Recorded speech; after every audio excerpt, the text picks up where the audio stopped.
Hi friends नमस्कार मो channel allrounder दिना को आपण मानक पुणी थर स्वागत।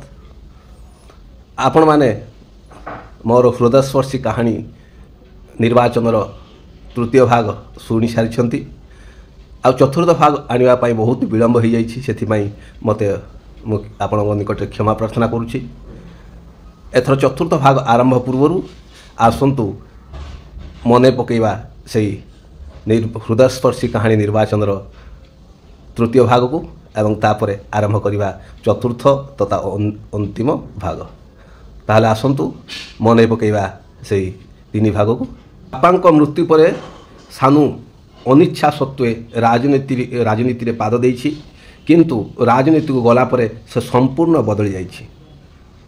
स्वभावर विपरीत दिगरे गति करी गुंडागिरी बदमाशों को पाखर रखी एक अराजकता सृष्टि करिछि निज पंचायत रे। क्षमता लाभ करी से धरा को सरा मणि चली। पाख पड़ोशी लोक माने प्रमाद गणी चली, किंतु सामने केही भी विरोध करने को साहस करि पारु नाहंती। पाख पड़ोशी झियो रुनु उच्च शिक्षा पाई किछि पैसा धार नेबा को सानू माँ को पाख को आसी। एही समय सानू समवेदना स्वरूप किछि टंका प्रदान करुछि रुनु को, किंतु रुनु से टंका नेबा पाई रोकठोक मना कर देछि। सानूर माँ सानो को कहिछि तोर ये पाप पैसा रे रुनु पाठ पढ़िबो नाही, तो बापा मो अकाउंट रे जो पैसा रखिथिले से पैसा आनी रुनु को देबी। से पाठ पढ़ी दिने बड़ ऑफिसर हेबो एवं तोर ए कला शासन को समाप्त करिवो। एथर आसंतु सुनिबा से हृदयस्पर्शी कहानी निर्वाचन चतुर्थ तथा अंतिम भाग। समय गड़ी चली। सरपंच पदवी रही सानो दीर्घ वर्ष धरी निरंकुश क्षमता उपभोग कर चली, किंतु तार स्वभाव में कौन भी परिवर्तन आसुनी।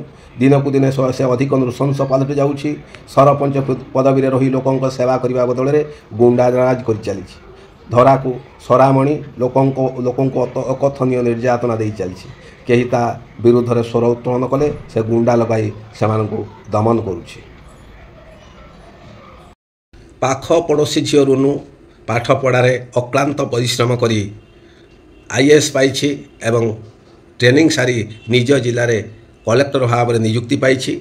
सानू एक कथा माँ को शुणी तार गुंडा बाहिनी सहित कलेक्टर ऑफिस निकट में पहुँची एवं सदल बले ऑफिस मध्य को प्रवेश करिछि। यह देखी रुनु प्रथमे टिके हड़बड़े गले भी तापरे कलेक्टरानी ढंगरे चढ़ा गलारे कहिला, एईटा तुम पंचायत ऑफिस नुह कलेक्टर ऑफिस। अन्य मानंकु बाहर छाड़ी आसी तुमर कौन कथा अछि कुह। ए कथा शुणी अन्य माने राग तम होई ऑफिस बाहर को चलीगले। सेठू सानू कहिला, रुनु तू आम पड़ोशी झील, से दिन सीना मो पैसा नेलुनी, मु किंतु बहुत मन कष्ट कली। आज तोते कलेक्टर आसन रे बसी थिवार देखी बहुत खुशी लागिला। माँ कोठू तो कथा शुणी तोते देखा करने को मु छुटी आसी। ए कथा शुणी रुनु कहिला, शैतानर वेद पाठ बंद कर, मु सबू जानिछि। एबे चाहिए मु तुम सरपंच पदवी को मध्य रद्द करि पारिबी, किंतु माउसी मुह को चाही किछि भी करि पारुनी। एबे भी समय अछि, सानू भाई सुधुरी जाओ, नहेले से अंचलर लोक मानक आखिरे झरुथिबा ततला लुहरे तुमे जली जीव। आउ हाँ, भल मनीष न हवा पर्यंत तुमर ए मुह मो सामना को आणिबनी। आउ जदि संपूर्ण भल मनीष हो जाइथिबो मु जाई तुमको देखा करि आसीबी। ए कथा शुणी सानू ऑफिस रु बाहरी आसी दीर्घ निश्वास टिए छाड़िला। रुनुर प्रत्येक पद कथा ता मन को बारंबार आंदोलित करने को लगिला। से खूब विचलित हो पड़ा।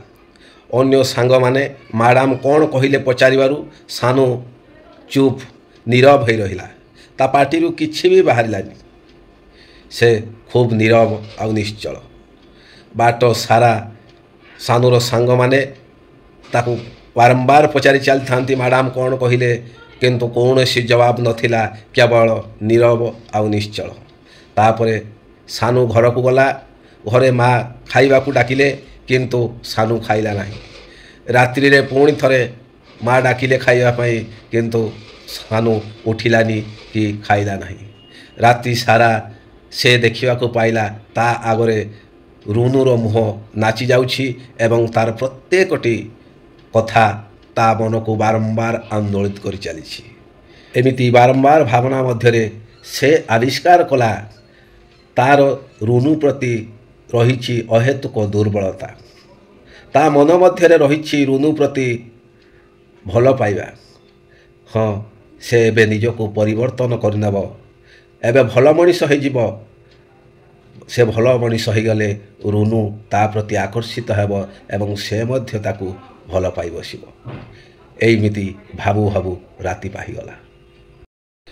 ସକାଳେ ଉଠି ମାଆଙ୍କୁ ଦଣ୍ଡବତଟିଏ କଲା ଆଉ କହିଲା, ମା, ମୋର ଭୁଲ ହେଇଯାଇଛି। ଧନ ସମ୍ପତ୍ତି ମୋହରେ ମୁଁ ଅମଣିଷ ହୋଇଯାଇଥିଲି।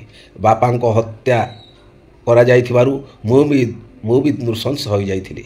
ମୋତେ କ୍ଷମା କରିଦିଅ ମା, ମୁଁ ଆଉ ଏମିତି କେବେ ବି କରିବିନି।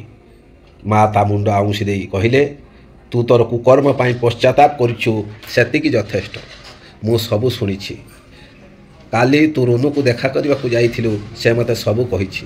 ଆଉ ତୁ ଶୁଣିଲେ ଆଶ୍ଚର୍ଯ୍ୟ ହେବୁ, ରୁନୁ ତୋତେ ଭଲ ପାଉଛି, କିନ୍ତୁ ତୋର ଇଏ ଗୁଣ୍ଡାମି ଦେଖି ସେ ତୋତେ ଘୃଣା କରୁଥିଲା। ମୁଁ ତାକୁ ବୁଝେଇ ଦେବି। ତୁ ଭଲ ମଣିଷ ହେଲୁଣି ଦେଖି ସେ ବହୁତ ଖୁସି ହେବ। ଆଉ ଜାଣିଛୁ, ଆସନ୍ତା ତିଥିରେ ତୋର ବାହାଘର ହେବ ରୁନୁ ସହିତ। ତ ଆପଣମାନେ ନିର୍ବାଚନର ଏହି ଚତୁର୍ଥ ଭାଗ ଶୁଣିଲେ। এইটা ଥିଲା ଅନ୍ତିମ ଭାଗ। ମୁଁ ଆଶା କରୁଛି ଆପଣମାନଙ୍କ ହୃଦୟକୁ ଭଲ ସ୍ପର୍ଶ କରିଥିବ ଏ କାହାଣୀଟି। ତେଣୁ ବହୁ ମାତ୍ରାରେ ଲାଇକ୍, ସେୟାର ଏବଂ ସବସ୍କ୍ରାଇବ୍ କରିବେ। ଧନ୍ୟବାଦ।